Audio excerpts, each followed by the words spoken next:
Do you remember Chris Two Scoops Cillizza from CNN? It's okay if you don't. You're better off that way, actually, saving your brain cells for important information. When everybody gets one scoop of ice cream, he gets two. Well, after getting fired from CNN years ago and nobody in the media willing to hire him, he decided to try to become a YouTuber, where, surprisingly, he has accumulated almost 50,000 subscribers, where some of his videos do get over 10,000 views. Because he was once in the inner circle of mainstream media working for Clown News, apparently he still has some friends in the business who feel sorry for him and occasionally come on his little podcast, one of which is Chuck Todd, the host of NBC's Meet the Press, who just joined him on his little show and made this stunning admission. I followed the Hunter Biden trial very closely. Mm-hmm. I read every transcript, all the testimony, because that's what all that was made public. And there is, you want to get angry, just as somebody in just all these mixed emotions. You read the Hallie Biden transcript, and that's Bo's widow. Yes. And essentially he turned her into a crack addict. In case you didn't know, Hunter Biden was sleeping with his dead brother Bo's wife or widow after he died. Okay. And if that's not creepy enough, this guy is using some kind of black magic or something because he convinced her to then smoke crack with him. But wait until you hear what Cuck Todd has to say about the election and old Joe's decision to run in the first place back in 2020. And this was all happening in 2017, 2018. And Joe and Joe Biden were so concerned about their family that they decided to run for president. Yep.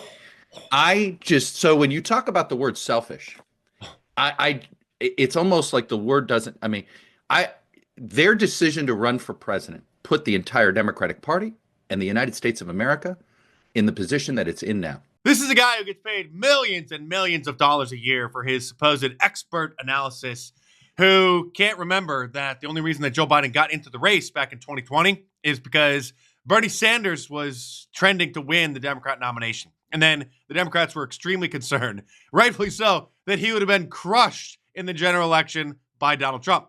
So then they had old Joe get in reluctantly to try to save the day. He's so flustered about the 2024 election that he is conflating and confusing the 2020 race with the 2024 race. All would have been fine for them if Donald Trump didn't run for re-election a third time, because Joe Biden and the Democrats knew that old Joe wasn't going to make it a second term, and none of them thought that Donald Trump was going to run for re-election. Donald Trump running for re-election a third time threw a wrench in the Democrats' plan because they had expected him to just sail off into the sunset and retire. Remember, recall, none of the lawfare against him started until he started signaling that he was going to run for re-election. Then they were desperate to try to stop him. But they thought he was going to just retire, go golf at Mar-a-Lago for the rest of his life, and then Joe Biden would not have run for a second term. He would have said, hey, all I wanted to do was stop that man from becoming president again, and mission accomplished. And then Joe would have gracefully ducked out as well because they knew that he didn't have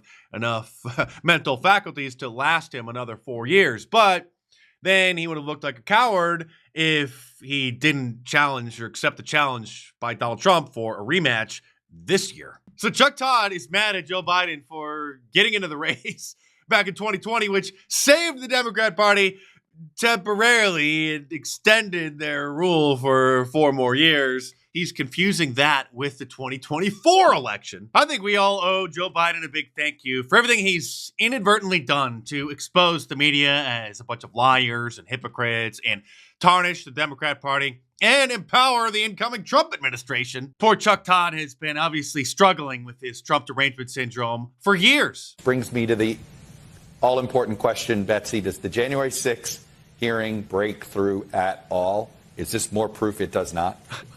Look at how upset he is that nobody cares about January 6th.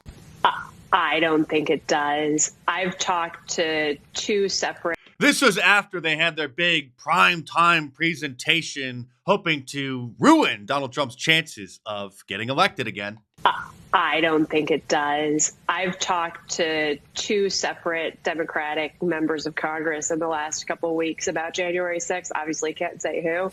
And both of them have said offhandedly, nobody gives a about January 6th when they're talking about their districts and the way that elections play out. That's because thankfully half of the country can see through the manufactured endless crises that the media and the Democrat Party create and the endless lawfare that they have been waging against Donald Trump, now which has proven to be a total failure. Here's Chuck Todd almost breaking down into tears when he finally realized that nobody cares about the impeachments of Donald Trump.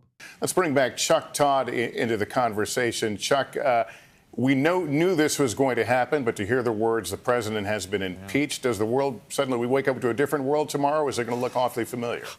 Did you hear that sigh? Suddenly we wake up to a different world tomorrow. Or is it going to look awfully familiar?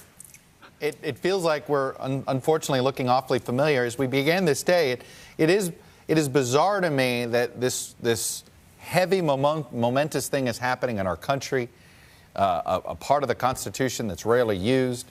It's being used, and there is this sort of, well, it's just another day, or it's just another battle in the political war, and I mean, the president's holding a rally right now. He's been impeached. Nobody cares, Chuck, just like nobody cares about the fake Mueller investigation and the Russia hoax. Here is Chuck Todd almost crying about that. The fact is we are living in this 21st century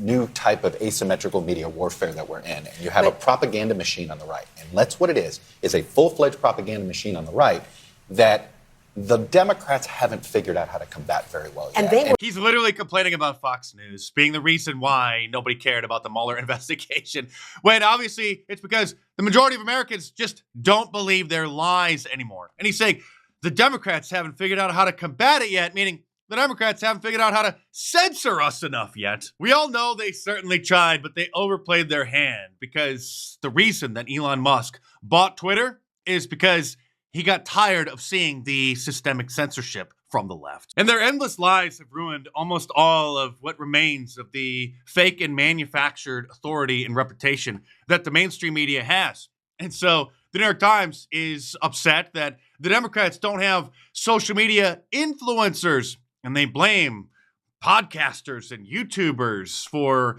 Donald Trump winning. Republicans built an ecosystem of influencers. Some Democrats want one too. I'm sorry, scum, but in today's media ecosystem, in order to build a podcast or a YouTube audience of people who actually trust and respect you, you have to be honest. And if you want to support my work and get some great stuff for Christmas, be sure to check out the newly redesigned MarkDice.com, which has the new MAGA Christmas and Happy 4 More Years sweatshirt, the return of Trump Claus in a sweatshirt and a t-shirt, and also, if you click the drinkware button up at the top, you can see that there are a whole bunch of new mugs available as well with all my classic designs in 3 different sizes. You can get them all in 11 ounce, which is like a standard coffee cup size, slightly larger 15, or a 20 ounce. So head on over to markdice.com or click the link in the description below and check them out.